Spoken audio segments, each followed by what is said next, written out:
Oh, what's up, y'all? I'm back with another video. I did my thumbnail and the chili got on my hand. What the? I have some soap on my hand. And now I just want to eat. So I have 3 chili cheese dogs here, y'all. 2 chili cheese dogs, 1 chili cheese hot link. I've never had a chili cheese hot link, I don't think. And what's up, y'all? Welcome to the channel. Don't know what channel this is, but whatever channel it is, I want y'all to go subscribe to Just Tasha P, Steph and Tasha, and Steph and Tasha Vlogs. Okay. Welcome here, y'all. This is homemade chili. Bye. Oh yeah, I'm gonna tell a story about this show called American Nightmare. If you want to go watch it first and come back, there's a 3-part series, so it's gonna be 3 hours before you come back. If you want to go watch it, go watch it. I'm gonna try not to give any spoilers, but I can't promise that I won't spoil it. Just go watch it. It's on Netflix. I'm about to take a bite of this. These buns are so soft. Oh my God, it's so good. They don't even like a hot dog no more. They don't. Oh, that was good.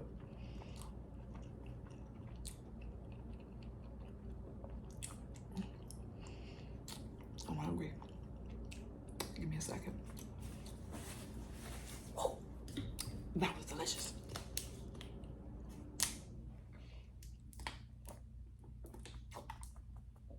It's stuck in my throat.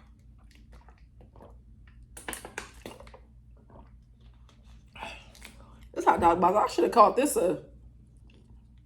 eating 3 hot dogs in 10 minutes, because this hot dog is about to be gone. Ooh.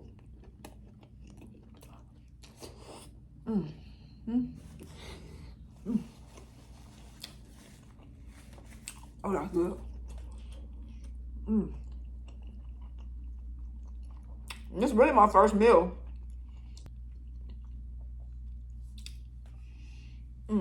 I need to eat. I need to eat more, y'all. I ain't gonna lie. I weighed myself. I was 5 pounds less. Okay? 5 pounds less than the last time I weighed myself. So, I think I need to eat a little bit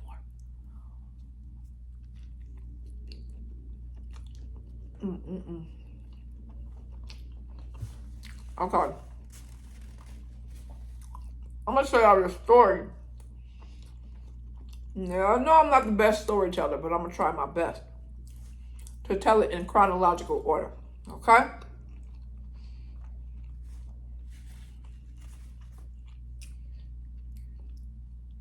This documentary starts off with the boyfriend, okay, in front of the camera telling the story.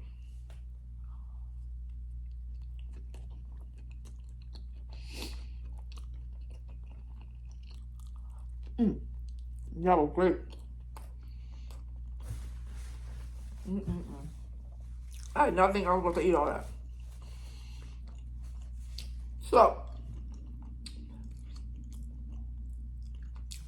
the boyfriend is telling the story, and what he says is him and his girlfriend, I think her name was Andrea or Denise, were in bed, asleep. I don't know what time it was. And they were woken up to some strobe lights and some like laser lights in their face, so they couldn't see. Right? What outfits did these people have on? I don't remember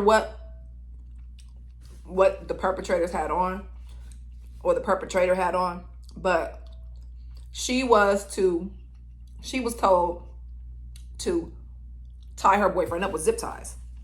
So she had to tie him up with zip ties. This was his story. She tied him up with zip ties,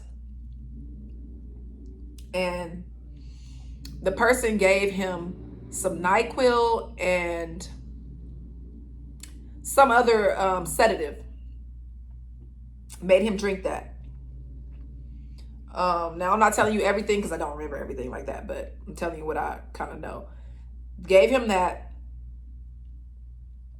and took his girlfriend. I don't remember if he like saw him taking him or whatever, but he ended up falling asleep and then waking up hours later to his girlfriend not being there. He calls the police. My girlfriend was kidnapped last night. And she was like, why are you just not calling? And he was like, because I was tied up. And she was like, well, when did you get untied? And he was like, this morning. And she was like, okay. And then continued to follow up with what else happened to her, blah, blah, blah. So, of course, usually when a woman is missing, police automatically, the first suspect is the boyfriend, husband, or whoever the person has been dealing with, the people around them. But that shouldn't be the only thing they're looking for. They should, okay, suspect him, but also make sure that you're not letting some actual criminal get away, right? So they're questioning him. He's telling them the story of exactly what happened to strobe lights, and they just think it's an incredible story. Like, really, all this happened? Are you serious? Whatever. So they don't really believe him. I'm shortening the story so I can tell y'all everything. They ended up giving him a lie detector test. Hold on, let me bite this.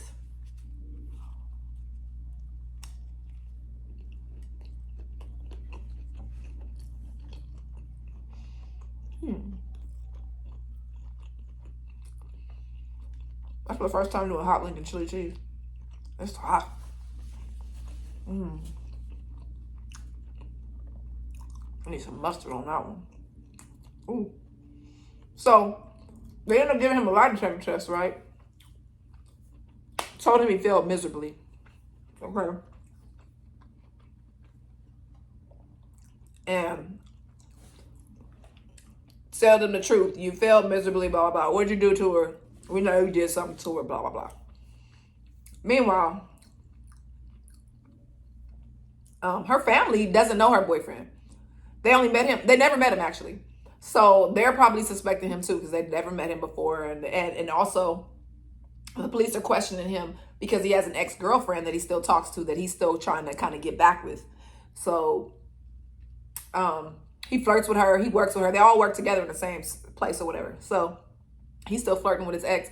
And his girlfriend saw a message, the girl that's missing saw a message from him saying that he kind of wanted to work it out with his ex. So, of course, the police find that out, know that, and they're like, oh, okay, they suspect him. Andrea comes in, which is the ex-girlfriend, and they question her. Y'all can watch that. I don't really remember what she said. She was just saying I think he was trying to get back with her or whatever. So, fast forward, the missing girl is blindfolded, put it in the trunk, and take it to an undisclosed location. She doesn't know where she is because she's blindfolded. She has on goggles. He puts goggles on her. He put goggles on a boyfriend too, and the goggles have duct tape on them. So he takes her to wherever he takes her to, and he proceeds to, now this is for educational purposes only, or informative purposes. He assaults her. He tells her first, though, basically telling her that he had him or the other guy and there was no other guy, I don't think. Him or the other guy had to do this to her because they have to make it look like something. And like, basically he was trying to get ransom. That's what he was telling the boyfriend. He needed $15,000. The boyfriend didn't have $15,000. So now I'm getting into the story now. I'm kind of remembering. He didn't have $15,000, but that's what the guy wanted from him. He did have it, actually. Hold on. He did have money. Denise knew he had money. So the police were thinking, oh, is she pretending because she wants to like get his money? This is their whole entire thought process. Not even thinking that she's actually missing and somebody's actually harmed her, just that she's trying to get his money because he has money. Anyway, he ends up doing that to her. And then he ends up later telling her they have to do it again. So just in case she goes to the police, because he wants to make sure that he doesn't get in trouble. So if she's consensual and looks consensual, then he won't, then she won't go to the police. That's what he's thinking. He kidnapped the girl, assaulted her, and tried to manipulate her into thinking that, well, he told her he was going to let her go. He told her he was going to let her go if she did what he said. And at some point after he sleeps with her the second time and records it, He said he wanted to record it. He dropped her off. He didn't drop her off at home. He dropped her off 400 miles away at her parents' home. He also, during the time that he had her in captivity, showed her a videotape of her dad on the news begging for her to come home and, you know, for whoever had her to let her go. Hold on, let me bite this.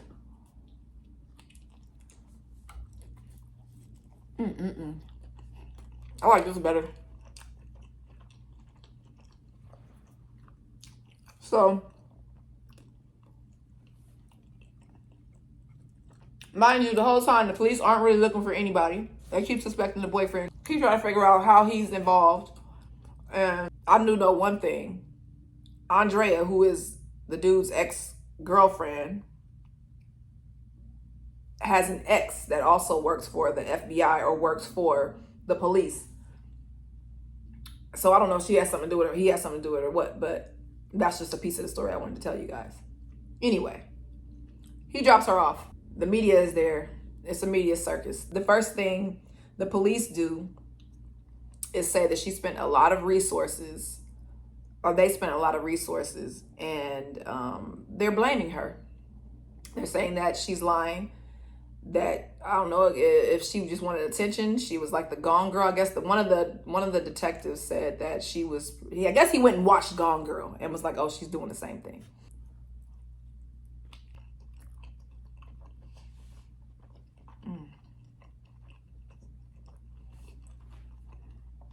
Go watch the show, y'all. Anyway, the police think she's lying about everything. So the media does as well. The media makes her out to be some monster after she's been assaulted, and this is not the first time. When she was 12, she was assaulted. When she was 19, it happened again. I think she said she didn't tell when she was 12. And I don't know if they didn't believe her or she didn't tell when she was 19. Oh, they didn't believe her. She said she went to the police and they told her that no one would believe her, or it wasn't a big deal. She wouldn't get away with it. There's not enough proof. Now, I believe that that the police told her that, because I had a friend who was assaulted and she told the police, and the police told her she should have said something that day. Like, 'cause she didn't tell that day. I think she told maybe a week later. But she was trying to get it handled herself, basically. She was trying to handle it herself. She was like, she was going to do some street justice, right? So it ended up getting to a point where the police were called because the assailant, the dude ended up calling the police because he was about to get beat up by her friends. So when the police came, she was like, well, this is the reason why, you know. And it was a female police officer too. And the female police officer was just like, you should have went to the police sooner. And it was like, that was it. She didn't even care. You know, so a lot of people don't have faith in the justice system. I don't. You know, I just tell it like it is. I don't. Because of things that I've witnessed or been through myself.